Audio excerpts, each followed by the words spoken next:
morning, everybody. With Sports Corner Update, I'm Joe Kraus. Our guest this morning has led NC football to their best start, 3-0 since the 2009 state run. These guys are starting to write their own legacy, as it was evident last Friday in their overtime win over Will South. The road to the Ralph continues tomorrow night at the Lumberyard as the Will North Spartans come to town for a 7 p.m. kickoff. Please welcome the 23rd coach in NC football history and the first to appear on our show, Mr. Henry Fumerelle.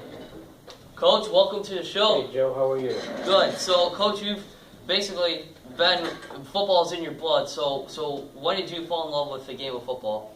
I've been packing up the fall of my life since I was 7 years old when I started Little League football. I played my high school football at Sweet Home High School and college football at the University of Buffalo, and then been coaching since 1987. So it's been a while, and I love the game. You've coached at Sweet Home and Willie's, most notably. You took a few years to watch your son Hank play in college, who's now on your staff. So was it a little bit of a transition coming back to the sidelines, or was it just like how it used to be? No, it's been a very smooth transition. North Tonawanda has been terrific. The community, the Hall of Fame, the administration, and they've welcomed me, and it's very comfortable being back on the sidelines. Leading the way for your offense is Zach Ward, making it look easy, replacing his brother Chris, who had a great season last year, and it showed what Zach could do in that game-winning drive against Will South. What has impressed you about him the most? There are a couple of things. First of all, he is a great leader, born leader. He has a great work ethic, and he has an attitude that we're instilling in the team, and he leads that, and that we will never, ever quit. And that was evident, of course, at last Friday. In the backfield, Joe Dyrwich and Cody Sikora, you've called them Mr. Inside and Mr. Outside a few times, and they've given defenses headaches so far. How would you describe them on and off the field for the program? First of all, they're a great combination because it's very difficult to feature one guy and to focus on have another team focus on one gentleman. So Joe makes Cody better, and Cody makes Joe better. They're both tremendous athletes. Cody's the fastest player on our team. Joe's a very powerful runner, so they really complement each other. Taking a look at the offensive line, these guys have done great so far the past 3 weeks, which has been a big reason why, Dyrwich and Sikora have done really well. The center, Jordan Holmes, is only a sophomore, and Coach, you mentioned before, he's been playing like an upperclassman. What has been the reason for not only the offensive line success, but the entire offense's success in general? You've mentioned in the past about the weight room. Yes, when we came in back in March, we got board approved on March 4th, and we were in the weight room the week after. And the guys have really taken to the program, and they have gotten bigger, faster, and stronger.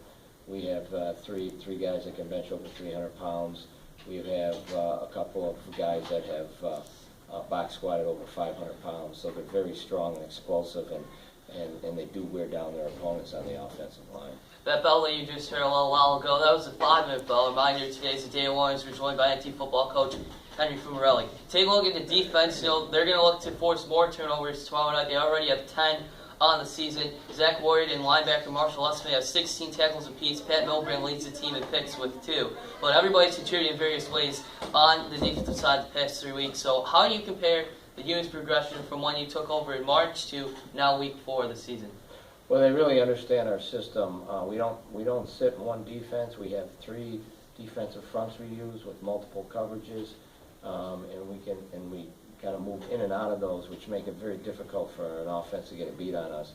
But everybody, if they play, we talk about alignment and assignment, and once those players know their alignment and assignment, the weight room comes in, and the speed and explosiveness. And we had 2 shutouts in our first 2 outings, which was terrific.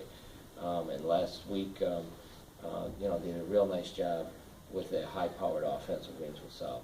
So far, at the start of the season, until Will South scored in the second quarter last Friday, I believe that you guys showed out for the first 9 quarters of the season, which is a very good record. Your coaching staff so far has embraced the community, and the community's embraced them right back. What's the best part of working with your staff? Well, I think the bottom line, all our coaches really care about the North Tonawanda football athletes. We want to be a part of the community. We're off to a terrific start. Our modified is 1-0. Our JV is 3-0. Of course, our varsity is 3-0. So we're really off to a nice start. But I think the motto that we use is that We care about each and every athlete, and we treat them like they're our own sons, and that's the philosophy we go by. Last one, looking at the rest of the schedule again. Tomorrow night here at the Lumberyard against Full North, then at Wheatfield, and then back home for Start Point and TNT. What should the Jacks Mafia expect the rest of the way, and what are your expectations for the rest of year one here with the Lumberyard? Well, we don't make any predictions. We're cautiously optimistic. We take one game at a time. Our ultimate goal is to be, of course, at the Ralph. But one thing you'll see is that our team will play with character, sportsmanship, and they will never give up. Couple of last notes here on team volleyball. Won over Start Point last night, 3-1. Colin Rambler, 27 digs. Victor Wilson, 10 kills. Sabres lost the Senators, though, 5-2. Coach, special thanks for coming on the show. Best of luck for the rest of the season. We'll see you tomorrow night, 7 p.m. kickoff, and we'll be back with the rest of your morning announcements right after this.